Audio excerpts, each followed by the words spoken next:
Sir 2 తారీఖు వాళ్ళు application పెట్టుకుంటే 3 తారీఖు పోలీసులు తిరస్కరించారు. 4 తారీఖు హీరో కానీ హీరోయిన్ కానీ సినిమా ప్రొడ్యూసర్స్ కానీ ఎవరు థియేటర్ రావడానికి వీల్లేదు. ఈ థియేటర్లో మేము సెక్యూరిటీ ఇవ్వలేము. ఈ థియేటర్కు ఉన్నది ఒకటే దారి. ఈ దారిలో ఇంతమంది వేలాది మంది అభిమానులు వచ్చినప్పుడు మేము కంట్రోల్ చేయలేము, వద్దు అని తిరస్కరించారు. తిరస్కరించిన తర్వాత కూడా 4 తారీఖు 9:30 ప్రాంతంలో హీరో రావడం జరిగింది. రావడం కారులో వచ్చి థియేటర్లో పోయి సినిమా తెచ్చి మళ్ళీ కారులో వెళ్ళిపోతే పెద్దగా ఇంత ఇబ్బంది జరుగుతుండేనేమో లేదో నాకు తెలియదు. కానీ ఎక్సోడ్ చౌరస్తా కంటే ముందు నుంచే కారులో రూఫ్ టాప్ ఓపెన్ చేసి రోడ్ షో చేసుకుంటే థియేటర్లో పోవడంతో ఆ చుట్టుముట్టుతున్న 7-8 థియేటర్లలో ఉన్న సినిమా అభిమానులు మొత్తం ఇక్కడికే రావడంతో వేలాది మంది జమ అయినారు. ఆ గేట్ ఒక్కసారి హీరో కారు లోపలికి పంపించడానికి ఆ ఉన్న గేటు తెరవడంతో వేలాది మంది ఒక్కటేసారి ఉప్పెనలాకి వచ్చారు.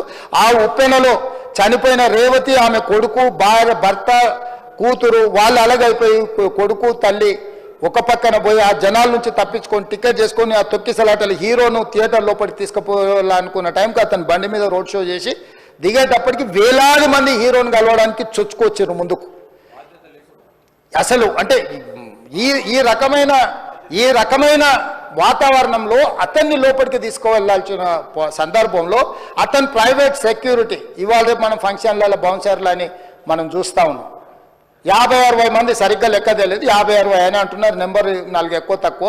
ఆ బౌన్సర్లు అందరు మీదికి వచ్చే అందరు అభిమానులను విపరీతంగా అడ్డంగా ఎట్లా పడితే అట్లా తోయడంతో అటు నుంచి అభిమానులు హీరోని చూడాలి, కలవాలని ఒకవైపు నుంచి వాళ్ళని హీరో దగ్గరికే రానియొద్దని ఆయన ప్రైవేట్ సెక్యూరిటీ వెనక్కి నెట్టడం వల్ల ఈ తొక్కిసలాటలో హీరో థియేటర్కి వెళ్ళి లోపలికి వెళ్ళి చూసినాక పోలీసులు ఈ మొత్తం క్రౌడ్ని ఈ మొత్తం అక్కడ ఉన్న జమైన జనాలను అందరిని కూడా తీస్తే ఒక తల్లి కొడుకు అక్కడ శవాలుగా పడి ఉన్నారు.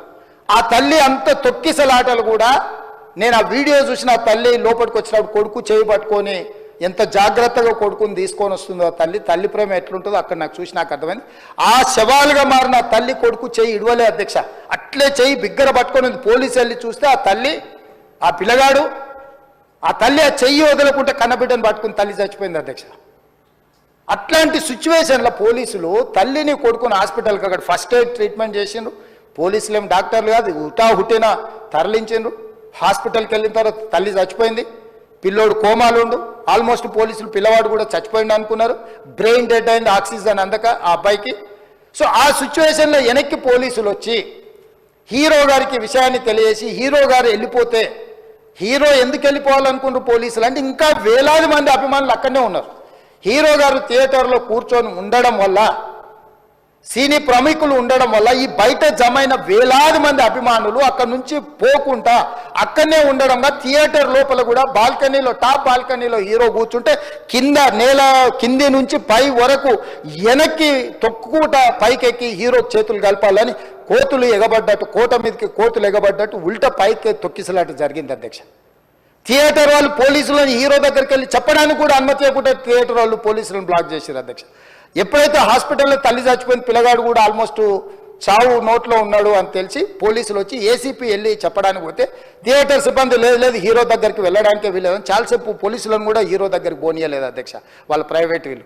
చివరికి ఏసీపీ కోపం వచ్చేసి మిమ్మల్ని అందరిని తీసి లోపల వేయాల్సి వస్తా అని చెప్పిపోయి హీరోకు ఏసీపీ క్లియర్గా ఇద్దరు చనిపోయినరు, మీరు ఇక్కడ కూర్చుంటే థియేటర్లోనగా థియేటర్ బయట ఉన్న వేలాది మంది ఈ సినీ అభిమానులను మేము కంట్రోల్ చేయలేకపోతున్నాం, ల్యాండ్ ఆర్డరు శాంతి భద్రతలు చేయి దాటిపోయినాయి, మేము లాఠీ చార్జ్ చేయాల్సిన పరిస్థితి ఉంది, మీరు దయచేసి వెళ్ళిపోండి, వచ్చిండ్రు చూసిండ్రు కదా వెళ్ళిపోండి అంటే లేదు నేను సినిమా అయిపోయే వరకు ఇట్లే కూర్చుంటానని పోలీసులతో చెప్పిండని సిటీ కమిషనర్ నాకు చెప్పడం జరిగింది అధ్యక్ష.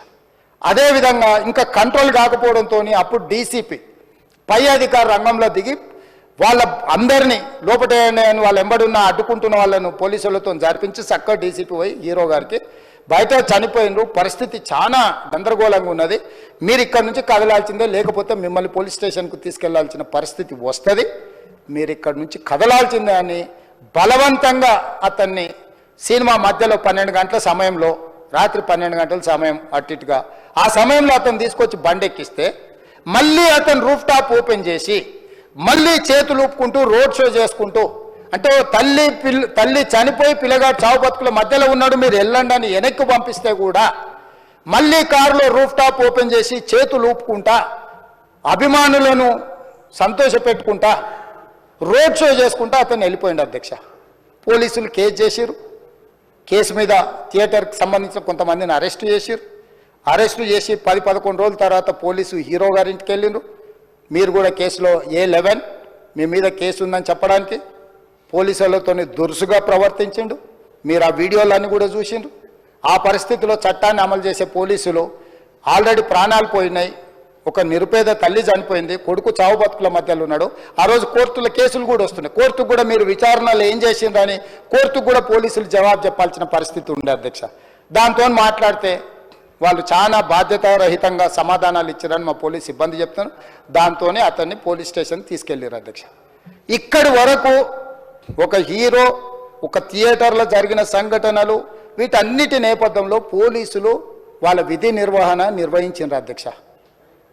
ఎప్పుడైతే అతను పోలీస్ స్టేషన్కు తీసుకెళ్ళిరో కొన్ని రాజకీయ పార్టీలు పైశాచికంగా ఎంత నీచంగా నన్ను తిట్టుకుంటా పోస్టులు పెట్టినరంటే, అంటే తెలంగాణ समाजంలో मलकपेट बलाला साहब के कॉन्स्टिट्यूंसी के वोटर है, उन लोग मलकपेट के छोटे नौकरी, उसका नौकरी अकबर साहब वो 30,000 नौकरी करता है, उसके परिवार में कोई कमाई नहीं है, एक टिकट 3,000 रुपये में खरीदा, वो बच्चा उनका फैन है बोल के उनके परिवार 12,000 रुपये रखकर 4 टिकट खरीद के पिक्चर को गए।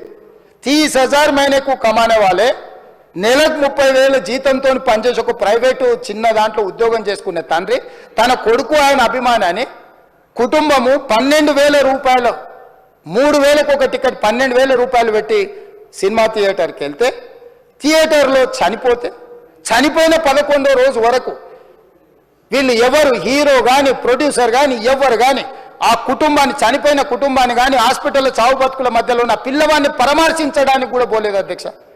ఇది ఏ రకమైన మానవత్వం అధ్యక్ష? నాకు అర్థం కాలే. ఇలాంటి మానవత్వం లేకుండా వ్యవహరించిన వాళ్ళను పోలీసులు విధి నిర్వహణలో భాగంగా పోలీస్ స్టేషన్కు తీసుకెళ్తే ఒక ఆయన ట్విట్టర్లో పెడతాడు అడ్డగోలుగా 10 ఏళ్ళు మంత్రి చేసి ఉద్యమాలు చేసినామని చెప్పుకునేటోళ్ళు, ఉద్యమాల సమయంలో సినిమా షూటింగ్లో జరగొద్దని దాడులు చేసిన వ్యక్తులు ఇవాళ అతను భగవత్ స్వరూపుడు, అసలు అతన్ని పోలీసులు ముట్టుకుంటారా? అసలు ఈ రాష్ట్రం ఏమైపోతుంది? రాష్ట్రం ఉంటుందా? ఈ రకంగా రాజకీయ పార్టీలు అధ్యక్ష, రాజకీయ పార్టీలు ప్రజాప్రతినిధులుగా చనిపోయిన ప్రాణాల విలువ లేకుండా చావుకు కారణమైన ప్రత్యక్షంగా పరోక్షంగా అయిన వాళ్ళని పోలీస్ స్టేషన్కు విచారించడానికి పిలిస్తే కూడా అది కూడా తప్పుపట్టి ప్రభుత్వాన్ని బద్నాం చేయాలి, ముఖ్యమంత్రిని తిట్టాలని ఎంత నీచమైన భాష వాడిన అధ్యక్ష. యూట్యూబ్లలో మీరు చూడండి. నాకేముంటుంది అధ్యక్ష? ఏంది ఆ సినిమాకు స్పెషల్ రిలాక్సేషన్స్ ఇచ్చి ఇవాళ సినిమా ఏదైతే వ్యాపారం చేసిందో సినీ పరిశ్రమను ప్రోత్సహించాలని మొదటి వారం అత్యధికంగా సినిమా ధరలతో టికెట్లు అమ్ముకోవడానికి, స్పెషల్ షోలు వేసుకోవడానికి, బెనిఫిట్ షోలు వేసుకోవడానికి ప్రత్యేకమైన అనుమతులు ఇచ్చింది నా ప్రభుత్వమే కదా, మా ప్రభుత్వమే అధ్యక్ష. సినీ పరిశ్రమను ప్రోత్సహించాలనే మా విధానం. ప్రోత్సహించే క్రమంలో తెలంగాణ ప్రజల ప్రాణాలు తీసుకుంటే కూడా వాళ్ళని ఏమనొద్దానంటే మీరు లా చేయండి అధ్యక్ష. మరి స్టేట్కు లా అథారిటీ ఉందో లేదో నాకు తెలియదు, కానీ star, film star, superstars or political stars is having some special privilege. If they murdered anyone also we need not to prosecute or otherwise we need not to book any case against these personalities అని మనం మీరు చట్టం చేస్తా అంటే సినీ ప్రముఖులకు కానీ రాజకీయ ప్రముఖులకు కానీ స్టార్లని ఫీల్ అయ్యే వాళ్ళ పట్ల ప్రత్యేకమైన చట్టం ఉంటుంది, వాళ్ళ మీద కేసులు పెట్టొద్దని మీరు ఏమైనా చట్టం చేస్తే ఆ చట్టం అమలు చేస్తాం అధ్యక్ష. ఈ రోజున్న డాక్టర్ బాబాసాహెబ్ అంబేద్కర్ ఇచ్చిన చట్టం ప్రకారము దీనికి కారణమైన వాళ్ళను ప్రత్యక్షంగా పరోక్షంగా కారణమైన వాళ్ళందరి మీద కేసులు కట్టి పోలీసులు విచారణ చేయాల్సిందే, బాధితులను శిక్షించాల్సిందే అధ్యక్ష. సో ఈరోజు ఆ కుటుంబాన్ని ఆదుకోవడానికి ఈరోజు కూడా ఆర్థికపరమైన విషయాల్లో కానీ దీంట్లో కానీ వాళ్ళు ఎవరు పెద్దగా ఆసక్తి, కనీసం సినిమా వాళ్ళు ఒక్కరోజు అతను పొయ్యి వస్తే సినీ ప్రముఖులందరూ అతని ఇంటికి వెళ్ళి అతనికి మొత్తం ఏదో కాళ్ళు చేతులు యాక్సిడెంట్లో పోయినట్టు కన్నీళ్లు గారుస్తారు. ఈ సినీ ప్రముఖులు ఒక్కరైనా హాస్పిటల్కి పోయినరా అధ్యక్ష?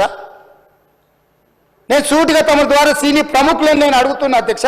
తల్లి చనిపోయి 9 సంవత్సరాల పిల్లగాడు బ్రెయిన్ డెడ్ అయ్యి ఆక్సిజన్ అందక 20 రోజుల నుంచి హాస్పిటల్లో కోమాలో ఉంటే ఈ సినీ ప్రముఖులు ఒక్క రోజు కోసం పోలీస్ స్టేషన్ పోయిన ఇంటికాడ క్యూ కట్టి ప్రభుత్వాన్ని తిడుతుండ్రు, నన్ను తిడుతురు, అతన్ని పరామర్శిస్తున్నారు. ఏమైంది అధ్యక్ష? అతను కాలు పోయిందా, కన్ను పోయిందా, చేయి పోయిందా, ఏమైనా కిడ్నీలు దెబ్బతిన్నా, ఏమైంది? అతన్ని ఇంతమంది సినీ ప్రముఖులు పరామర్శించరు, కలిసిండ్రు, అభినందించరు. కానీ ఆ పిల్లగాన్ని కనీసమన్నా పరామర్శించడానికి సినీ ప్రముఖులు ముందుకు రాలేదంటే సినిమా ఇండస్ట్రీలో ఉన్న ప్రముఖులు ఏం ఆలోచన చేస్తుండ్రో, ఏం కోరుకుంటుండ్రో నాకైతే తెలియదు. 100% जो भी अकबरुद्दीन ओवैसी साहब ने जो मुद्दा उठाए, वो मुद्दा के लिए मैं ये बात कह रहा हूं, सचमुच बोल रहा हूं, ये शर्म की बात है. 20 दिन के बाद भी एक दिन के लिए उनको पुलिस स्टेशन को लेकर गए तो हाईकोर्ट भी इमीडिएट अजर्नमेंट मोशन, लंच मोशन ले लिए, उनका बेल भी दे दिए, सब कुछ. आधी रात को 11-12 बजे अपने लोग बोल रहे थे जेल का दरवाजा खोलो, 12 बजे उनको छोड़ो. अरे भाई कहां है प्रोविजन? कहां से छोड़ू मैं? कोई मेरा घर का मामला नहीं है. मेरा घर का मामला है तो मेरा गेट निकाल के आने वाले जाने वाले को मैं बोल सकता हूं. जेल का दरवाजा मेरा हाथ में नहीं है, कानून के हिसाब से चलाने का है मेरे को. रात 12 बजे अरे वो फिल्म स्टार है उसको छोड़ दो. भाई अगला दिन मैं रहे तो ना फिल्म स्टार को छोड़ने के लिए. अगर आधी रात को 12 बजे किसी को जेल से छोड़ने का कोई लॉ है तो बोलो, मैं भी लागू करता हूं. तो इसीलिए ये इतने फिल्म स्टार कोई भी दवाखाने तक नहीं गया, छोटे बच्चे को नहीं देखा अकबर साहब. ये अफसोस की बात है, शर्म की बात है. सचमुच बोल रहा हूं मैं. अगर मैं वहां पर जाके देखने के लिए मैं पूरा स्टाफ और मेडिकल एंड हेल्थ सेक्रेटरी, मेरा कमिश्नर, सब टीम को मैं डिप्लॉय कर दिए. सीता और अपने कमीशन चेयरपर्सन सब लोगों को वहां भेज के मैं continuously I am monitoring that boy health condition. So ये कैसे कहां जा रहे हैं हम लोग? भाई उन लोगों को जिम्मेदारी दी नहीं है, हम समझ भी सकते है नहीं है, वो बात अलग है. मगर कुछ पॉलिटिकल पार्टीज 10-10, 20-20 साल जो रिप्रेजेंट किए, मंत्री किए, वो लोग मुझे गाली दे रहे हैं. उसके ऊपर कैसा केस लगाते हैं? वो मेरा दोस्त है. भाई आपके लिए, आपके दोस्त के लिए कोई नया कानून बनाना है तो बनाओ, देखेंगे. अरे आपके दोस्त रहे तो 12 खून माफ है क्या? मेरा भाई के लिए भी माफ नहीं है, आपके लिए कहां से माफ करूं मैं? मेरा परिवार के लिए भी कोई नया कानून नहीं है.